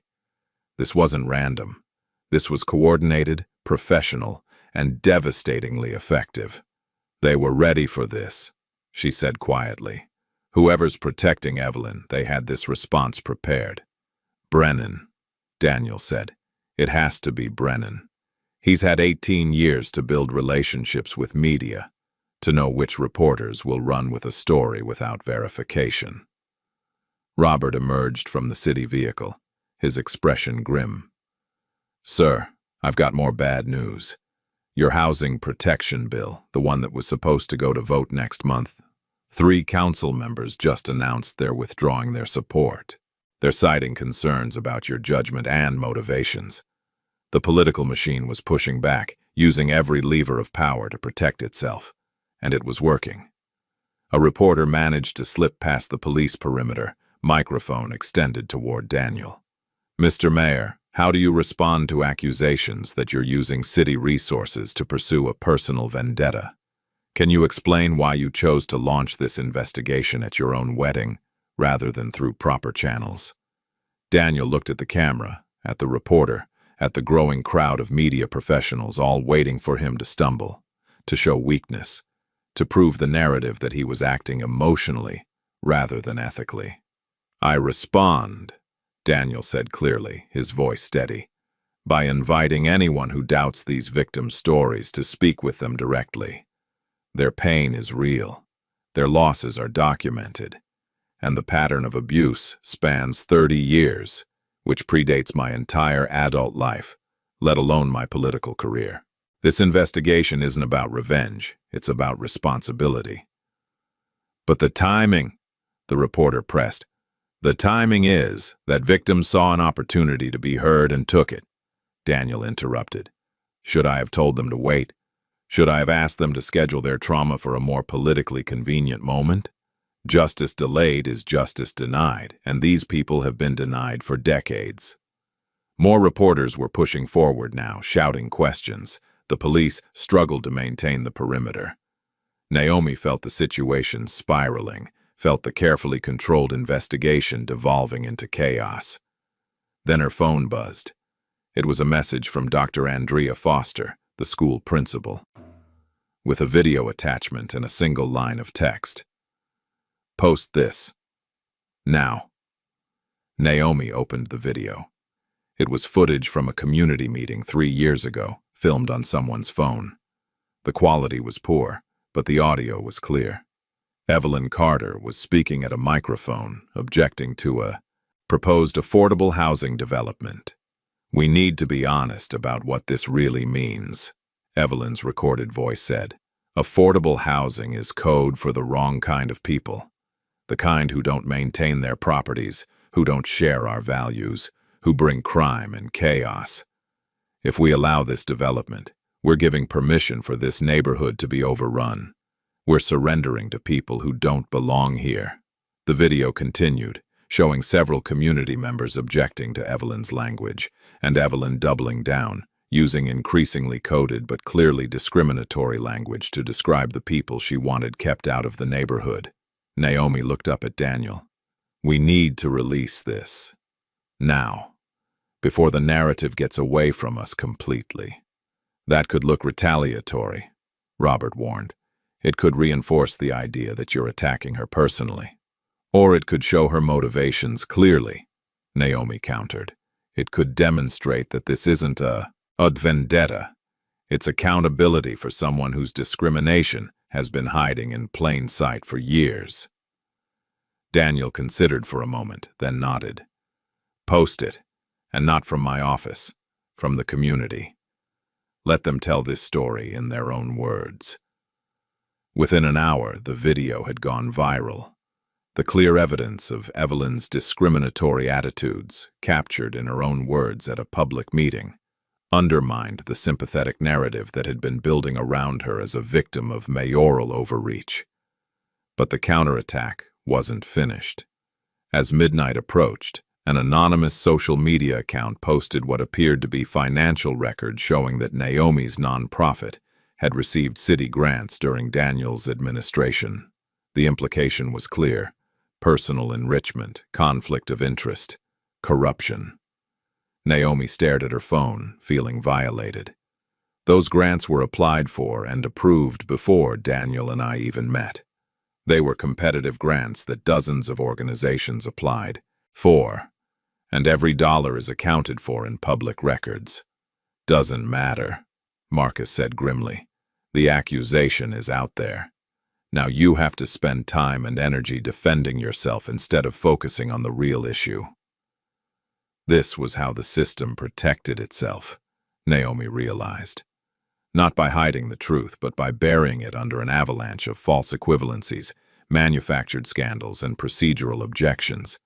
By making the pursuit of justice so exhausting, so personally costly, that most people gave up. Daniel's phone rang. It was the district attorney, finally returning his call. Daniel answered, listened, and felt his last hope crumble. The DA won't move forward without more evidence, he told the group after hanging up. She says what we have is circumstantial, that going after a sitting councilman requires an airtight case, and that the political pressure is too intense to proceed without absolute certainty. In other words, Naomi said bitterly, she's scared. She's practical, Daniel corrected, and she's not wrong. We have testimony, we have suspicious financial connections, we have patterns of behavior, but we don't have the smoking gun that would make prosecution inevitable. The victims who'd stayed to witness the investigation heard this exchange. Slowly, one by one, they began to leave. Not in anger, but in weary resignation. They'd been here before, raised their voices, told their truths, only to watch the system find reasons why justice was too complicated, too expensive, too politically fraught to pursue. Sarah Mitchell stopped before leaving, her eyes meeting Daniel's. I appreciate what you tried to do. I really do. But this is why my father stopped fighting. Because people like her always have protection. People like us always stand alone. As she walked away, Daniel felt the weight of every promise he'd made during his campaign, every speech about accountability and reform, every assurance that this time would be different. Words were easy, change was hard, and tonight, change was losing. Naomi moved to stand beside him, taking his hand. They stood together in the ruins of their wedding day, watching their city's power structure flex its muscles and push back against accountability. The garden that had represented hope now felt like a battlefield, where they'd lost more ground than they'd gained. What do we do now? Naomi asked quietly. Daniel looked at her, at the woman who'd agreed to build a life with him, even though that life was infinitely more complicated than either of them had imagined. We regroup. We document everything that happened tonight. We find that smoking gun, and we don't give up. Even if it costs us everything. Especially then, Daniel replied. Because if we give up, we're telling everyone who came forward tonight that their courage meant nothing, and I won't do that. I can't. Naomi nodded slowly, her decision crystallizing. Then we fight. Together. But Daniel, no more secrets. No, more protection. If we're doing this, we do it as partners. Real partners. Deal, Daniel said, pulling her close. In the police car, Evelyn Carter watched the crowd disperse with growing confidence. The initial panic had faded, replaced by the certainty that came from seeing the system work exactly as it always had. The powerful protected their own. The wealthy had lawyers. The connected had influence, and she had both. A text message appeared on her phone from a number she recognized. "Stay quiet. We'll handle this. You're protected." Evelyn smiled. They thought they could expose her, shame her, bring her down. But they'd forgotten something crucial. She wasn't the disease. She was just a symptom. And treating symptoms never cured anything. 3 days after the disrupted wedding, Daniel sat in his office at City Hall, surrounded by file boxes and whiteboards covered in timelines. The counter-narrative had done its damage. His approval ratings had dropped 12 points, 2 more. Council members had publicly questioned his judgment, and the editorial boards of both major newspapers had called for an independent investigation into his conduct. But he wasn't alone. Naomi had transformed her nonprofit's office into an auxiliary command center, coordinating with victims, collecting documentation, and building the case that the district attorney claimed didn't exist. They spoke every few hours, video calls where they shared information, strategy, and the occasional moment of exhausted humor. "I found something," Naomi said during one such call, her face close to the camera, excitement barely contained. "Remember Walter Briggs, the barber who said Evelyn targeted him in 1997? Of course. He kept everything. Every letter, every notice, every complaint. He's got boxes in his basement going back 30 years because he always believed someone would eventually care enough to listen." Naomi held up a faded document. "Daniel, this is a letter from the city zoning. That's CO office dated March 1998. It references discussions with concerned neighbors about Walter's barbershop and lists specific violations that need to be addressed. The letter is signed by the deputy zoning director at the time." "Who was?" Daniel asked, though he suspected he already knew the answer. "Richard Brennan. Before he was a councilman, he worked in the zoning office for 8 years. Naomi's smile was fierce. "We've got him, Daniel. We've got the direct connection going back to the beginning." Daniel felt something shift in his chest. The first real hope since the wedding night. "Can you get me copies of everything Walter has? Every document, every dated piece of evidence?" "Already scanning them," Naomi replied. "But Daniel, there's more. I put out calls through the community network asking if anyone else kept records. I've had 17 people contact me in the past 2 days. 17 people with boxes of documents, photographs, recordings. They've been waiting for someone to ask." Within 48 hours, Naomi's office looked like a legal war room. Volunteers organized documents by date, created spreadsheets tracking patterns, and built a timeline that stretched across an entire wall. The evidence was overwhelming. Hundreds of complaints, inspections, and violations, all following the same pattern, all targeting the same types of residents, all leading back to properties that eventually ended up in Evelyn Carter's portfolio. And Richard Brennan's signature appeared again and again, a through line connecting decades of systematic displacement. Marcus arrived at Daniel's office with news from a different front. "Man, you're not going to believe this. Thomas Green, the inspector who confessed at your wedding, he's been talking to other former city employees. He found someone willing to come forward." "Who?" "Retired city councilwoman Patricia Morrison. She served 2 terms back in the early 2000s, left politics, and has been teaching at the state university ever since. Green says she has information about how the old guard operated, about the network of financial relationships between council members and property developers." Marcus paused. "She says she left politics because she couldn't stomach the corruption, and she's been waiting for someone brave enough or foolish enough to actually challenge it." Daniel was on the phone with Patricia Morrison within the hour. Her voice carried the weight of someone who'd carried a secret for too long. "I watched Richard Brennan build his empire," Patricia said. "He came up through the zoning office, learned how the system worked, figured out which levers to pull.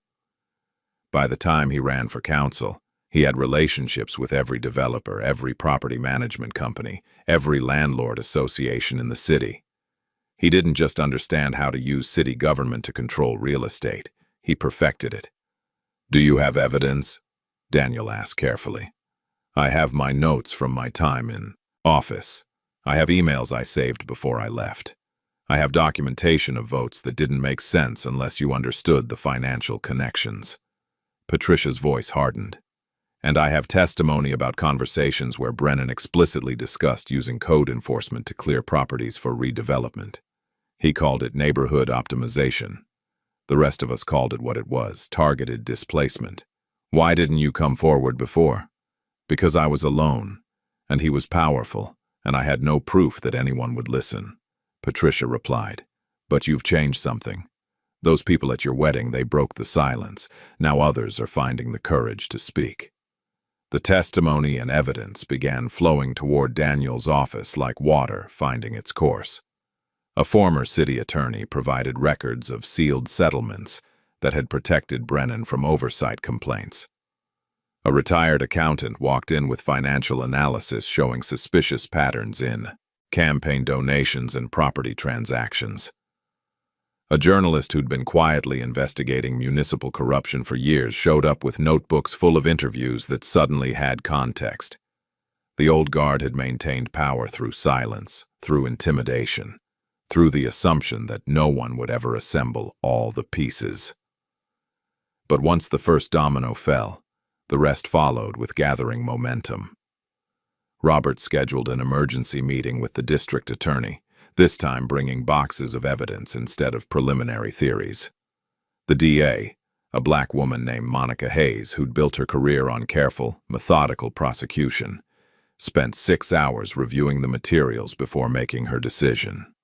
"This is enough," she said finally, looking up from a particularly damning email chain. "This is more than enough. We're opening a grand jury investigation into Richard Brennan and anyone else implicated in this scheme. And Mayor Matthews, I'm sorry I doubted you. I should have trusted that you wouldn't make accusations you couldn't support." "You were being careful," Daniel replied. "That's your job." "Maybe. But careful shouldn't mean protecting the powerful at the expense of the vulnerable."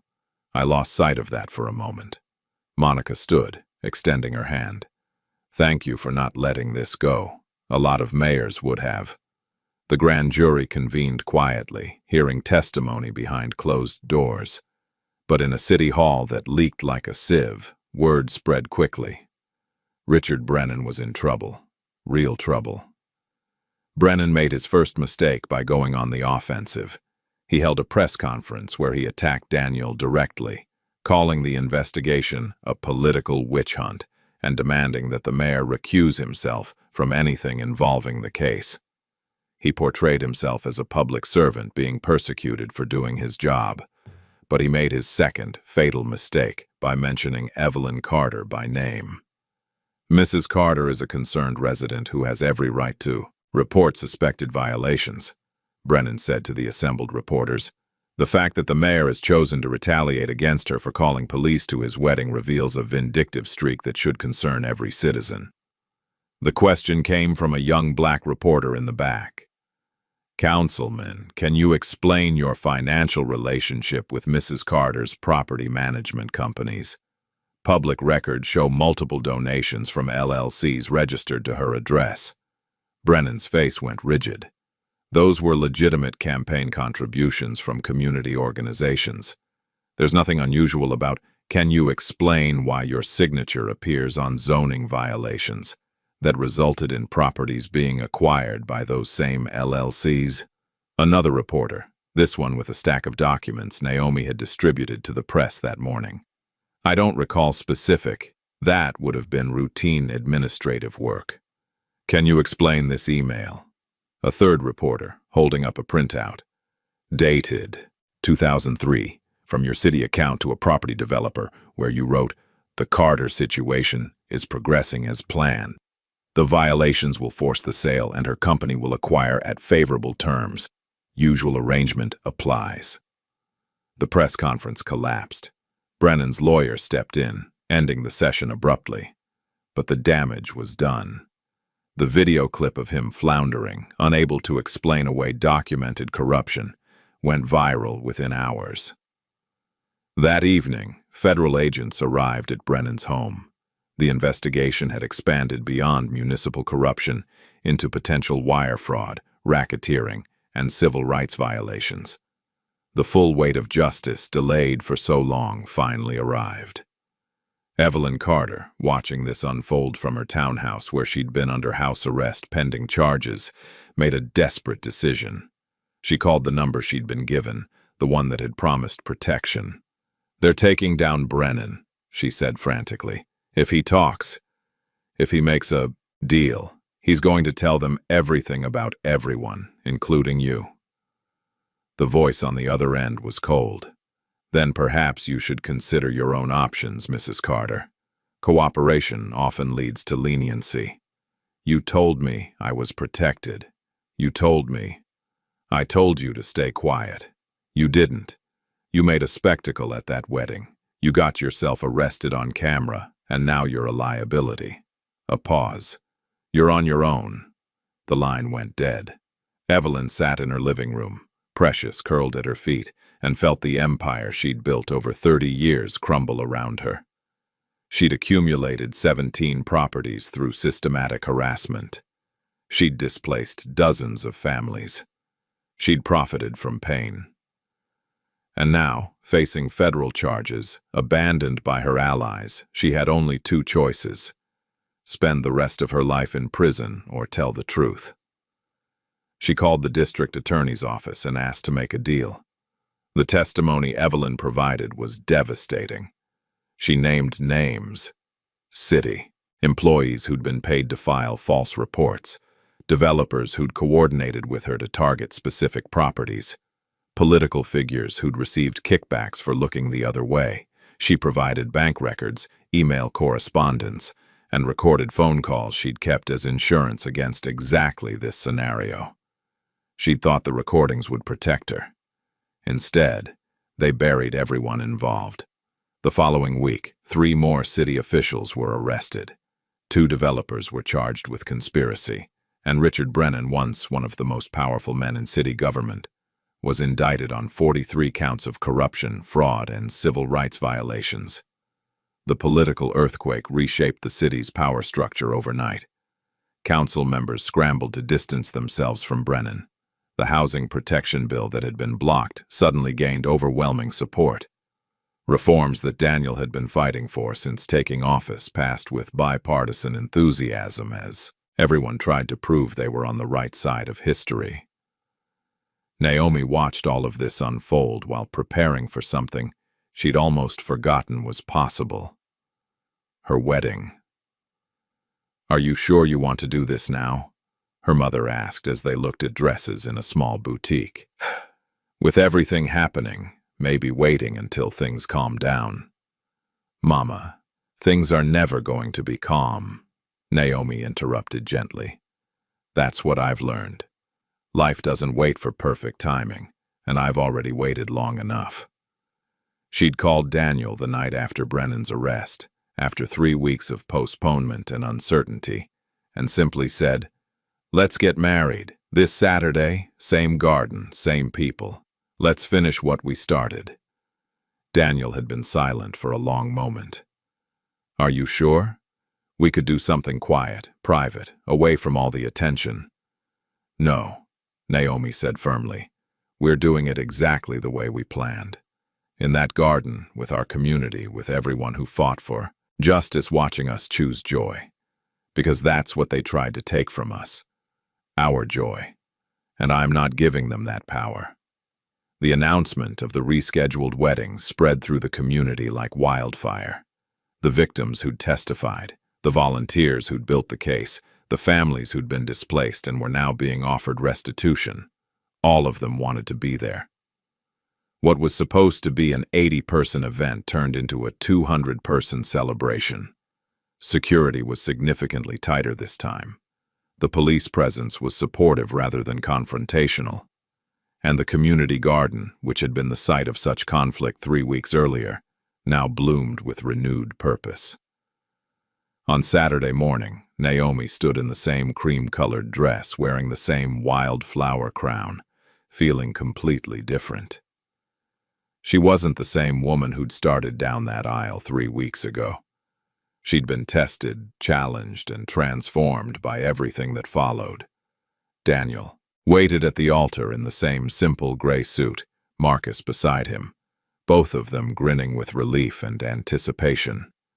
The string quartet played the same gentle prelude. The guests found their seats, phones ready to capture joy instead of injustice. But before the ceremony began, Dorothy Williams, whose husband had suffered a heart attack because of Evelyn's schemes, stood and asked to speak. "Before we start," Dorothy said, her voice carrying across the garden, "I want to say something on behalf of everyone here who's been hurt, displaced, or silenced. Mayor Matthews, you could have walked away from our stories. You could have protected your political career and your personal life. But you didn't. You stood with us when standing with us cost you everything." She gestured to the crowd. "We're here today not just to celebrate a wedding. We're here to celebrate justice. We're here to say that silence doesn't have to be permanent, that power can be held accountable, and that sometimes love means fighting for each other in ways that go beyond romance." The crowd erupted in applause. Daniel, visibly moved, wiped at his eyes. James Lawson stood next, the elderly man whose father had died from the stress of Evelyn's harassment.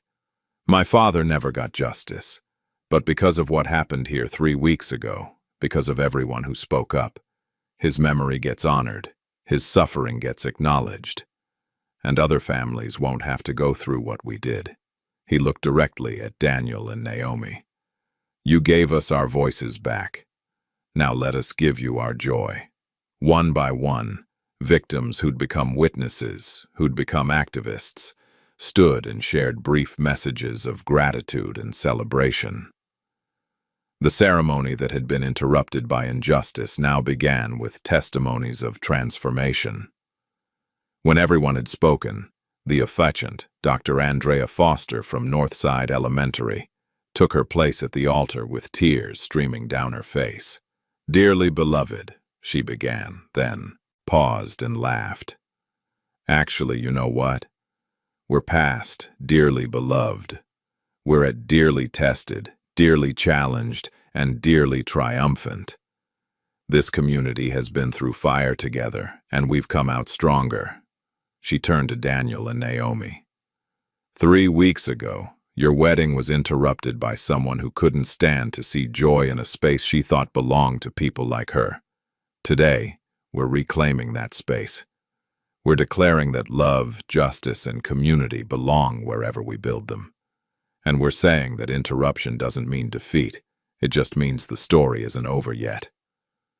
Naomi's mother walked her daughter down the aisle, this time without sirens, without fear, without interruption, just music, sunlight, and the collective exhale of a community that had held its breath for too long.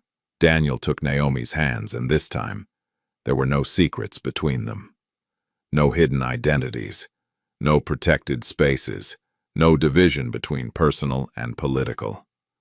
Just two people who'd chosen each other with full knowledge of what that choice required. "Naomi," Daniel said when it was his turn to speak his vows, 3 weeks ago, I told you I wanted this wedding to be about us, not about my job. But I was wrong. The job is part of me, and hiding it was hiding myself. You deserve all of me. The man who brings you coffee and the mayor who fights for housing reform. The person who loves quietly, and the leader who can't stay silent when people are being hurt." He squeezed her hands.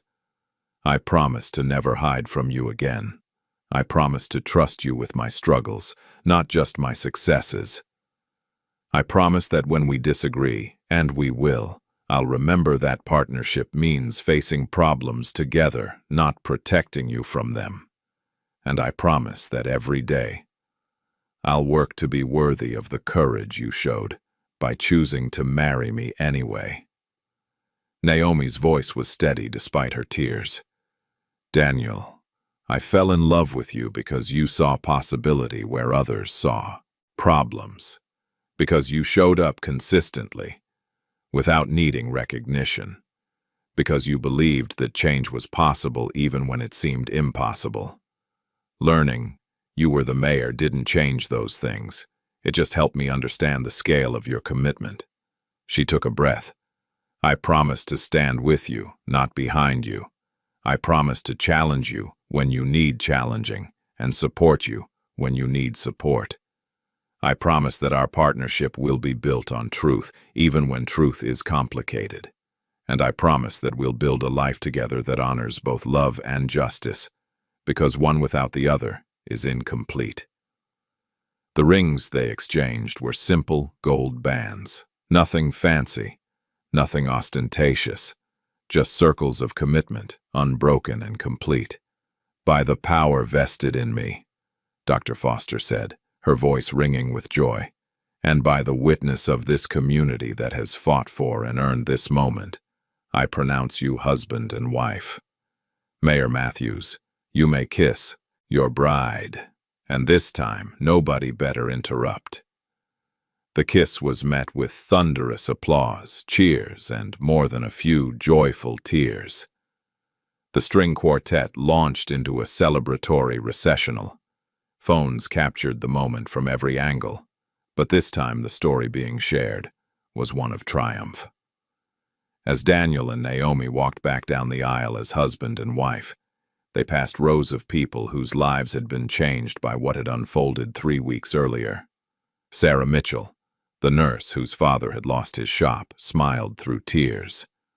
Walter Briggs, the elderly barber who'd been the first target, raised his cane in salute. Patricia Morrison, the former councilwoman who'd finally told her truth, nodded with quiet satisfaction. At the edge of the garden, on ground that Evelyn Carter had once tried to claim through intimidation, stood a newly installed memorial marker. It read, "This garden honors all those displaced by systematic injustice. May their stories never be forgotten, and may their courage inspire continued action." The reception was everything the interrupted wedding wasn't: joyful, unguarded, and beautifully chaotic. Children ran between tables. Music filled the air. Food donated by local restaurants reflected the neighborhood's diversity.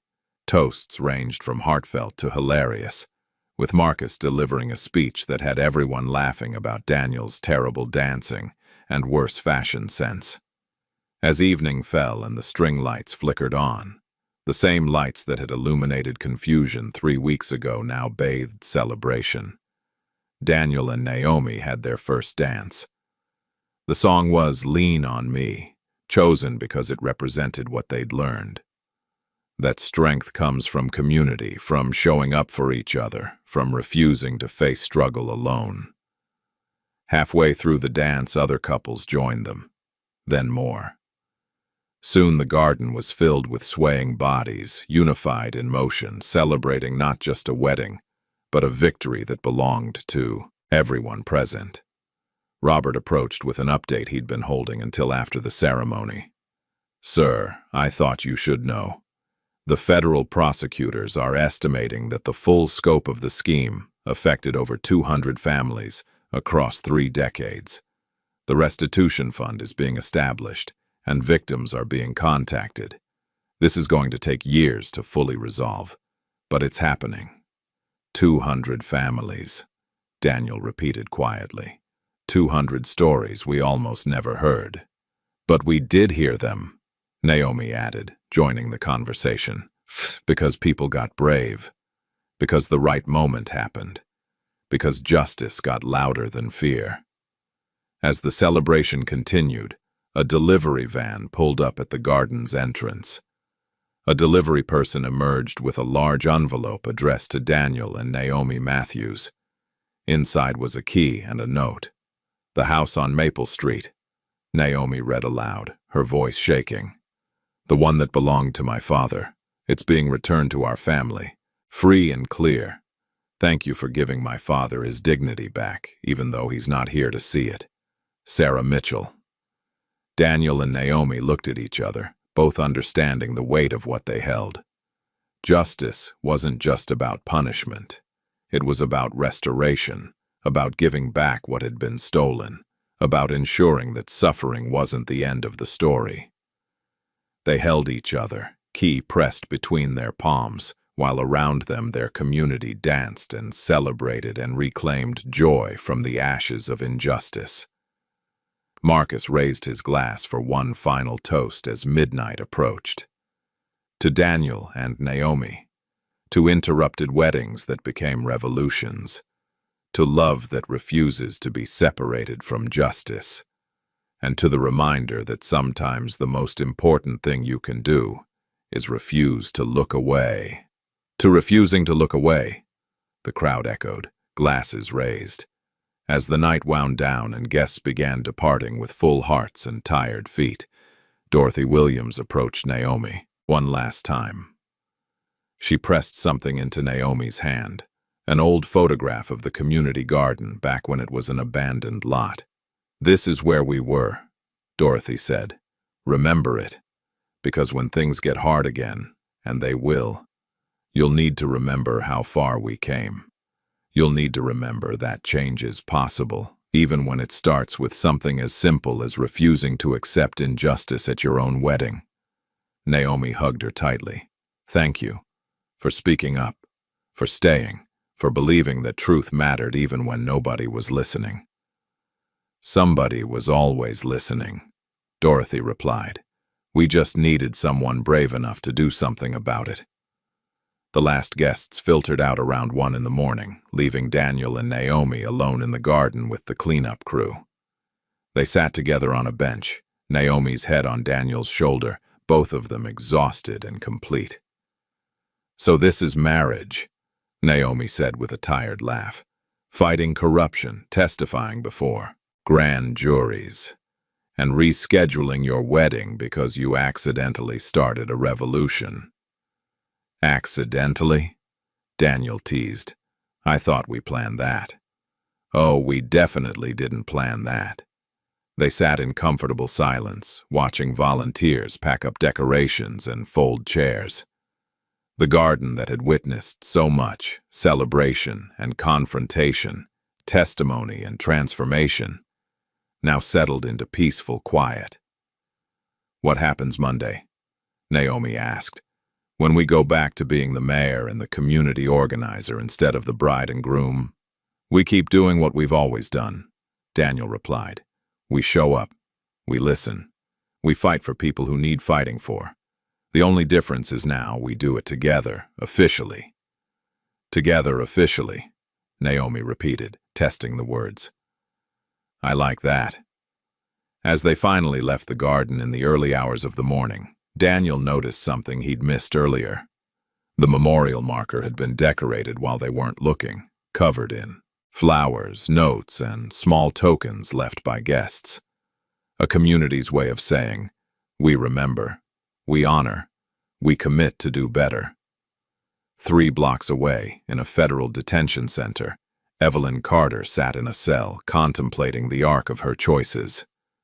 She'd built an empire on other people's pain and called it property management. She'd weaponized bureaucracy and called it neighborhood standards. She'd destroyed lives and called it business. Now she had nothing but time to understand what she'd done, and more importantly, to face who she'd been. The wedding she'd tried to destroy had become the catalyst for her downfall. The joy she'd tried to silence had amplified into a chorus of truth. The couple she'd tried to humiliate had become the architects of justice. Across the city, in hundreds of homes, families affected by decades of systematic displacement went to sleep with renewed hope. Legal processes were beginning. Restitution was being calculated. Apologies, inadequate but necessary, were being offered.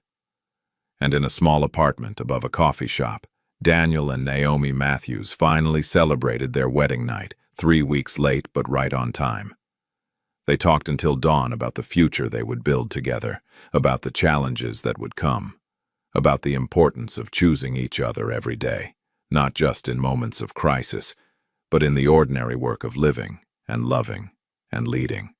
"I'm glad we waited," Naomi said finally, as sunlight began filtering through the curtains. "I'm glad we had to fight for this, because now I know exactly what we're capable of when we fight together." "So am I," Daniel agreed. "And you know what? I think our wedding was perfect.